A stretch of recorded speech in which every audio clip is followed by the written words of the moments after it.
अस्सलाम वालेकुम वरहमतुल्लाहि वबरकातुहू। कैसे आप सब लोग? उम्मीद है कि सब के सब अच्छे होंगे। आज की इस वीडियो में हम बात करेंगे कि किन चीजों पर ज़कात वाजिब है, किन चीजों पर ज़कात वाजिब है, कितनी वाजिब है, वो इंशाल्लाह आपको कल वीडियो देखने जरूर मिलेंगे। इसके लिए आपको कल आना पड़ेगा। आज हम जानेंगे कि किन चीजों पर ज़कात वाजिब है। सबसे पहली जो चीज है वो मवेशी, जानवरों में कौन से वो जानवर हैं जिनमें ज़कात वाजिब है? तो वो जानवर हैं ऊंट, गाय और बकरी। इन तीन जानवरों में ज़कात वाजिब है। इसके बाद में सेकंड नंबर पे अनाज और फल में ज़कात वाजिब है। उन अनाज और फल में जो बतौर गिज़ा के इस्तेमाल होते हैं, मिसाल के तौर पर फल में खजूर, अंगूर, इस तरह की चीजें। इसी तरह से अनाज, मिसाल के तौर पर चावल, गेहूं, ये जो सारी चीजें होती हैं उनमें। तीसरे नंबर पे आती है सोना और चांदी में। सोना और चांदी जिसको बतौर जखीरे के रखा गया हो, उस पर ज़कात वाजिब हो जाती है। अगर कोई सोना चांदी बतौर जेवर के लिए बनाया गया है, उस पर ज़कात वाजिब नहीं है। जो सोना चांदी बतौर जखीरे के रखा गया है, उस पर ज़कात वाजिब हो जाती है।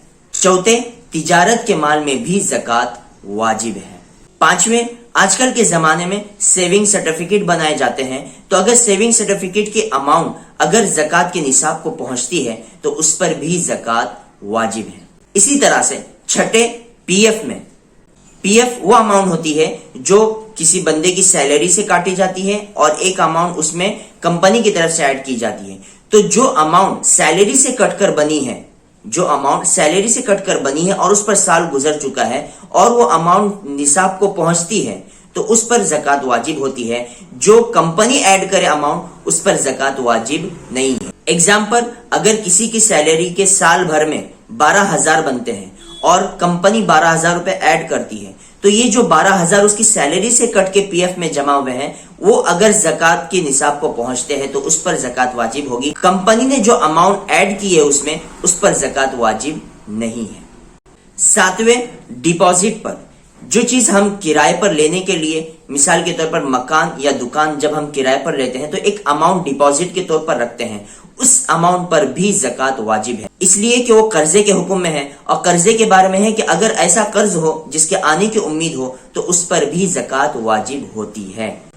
लिहाजा डिपॉजिट के अमाउंट पर भी ज़कात वाजिब है। आठवीं चीज, किराए पर। अगर हम कोई चीज किराए पर दे रहे हैं, मिसाल के तौर पर हमारा घर या फिर हमारी कोई गाड़ी वगैरह, ये जो भी चीजें जो किराए पर दी जाती है, तो उस पर्टिकुलर चीज पर ज़कात वाजिब नहीं होती। जैसे मिसाल के तौर पर आप एक घर में रह रहे हैं और एक आपका अलग घर है, तो आपके दूसरे घर पर ज़कात वाजिब नहीं है। लेकिन अगर आपने उसको किराए पर दिया हुआ है तो उससे जो आमदनी आती है, उससे जो किराया आता है, तो अगर किराए की अमाउंट निसाब को पहुंचती है तो उस पर ज़कात वाजिब होती है। उस पर्टिकुलर आपके घर या फिर आपके किसी भी ऐसी चीज जो आप किराए पर देते हैं, उस पर ज़कात वाजिब नहीं होती। उससे जो आमदनी होती है उस पर ज़कात वाजिब होती है। और एक नवी चीज रह गई, वो है दफीन। अगर किसी को जमीन में खजाना मिल जाता है तो उस पर फिल फौर, बगैर साल के गुजरे हुए, उस पर ज़कात वाजिब हो जाती है। ये 9 चीजें थी जिनमें ज़कात वाजिब होती है। अब किस पर कितनी ज़कात, क्या निसाब है, वो इंशाल्लाह कल की वीडियो में आपसे शेयर करेंगे। लिहाजा कल की वीडियो जरूर देखना है और ये वीडियो अपने दोस्त अहबाब तक जरूर शेयर कीजिए, ताकि ये जो शक होता है कि किन चीजों में ज़कात है, किन चीजों में नहीं है, तो सारों का शक दूर हो जाए कि मसले के शाफी के एतबार से किन चीजों में ज़कात वाजिब है और किन चीजों में ज़कात वाजिब नहीं है। जाते जाते आपसे गुजारिश कि अगर आप हमारे चैनल पे नए हैं तो सब्सक्राइब जरूर कीजिए, वीडियो पसंद आई तो लाइक जरूर कीजिए और अपने दोस्त अहबाब तक इस वीडियो को जरूर ज्यादा से ज्यादा शेयर करें।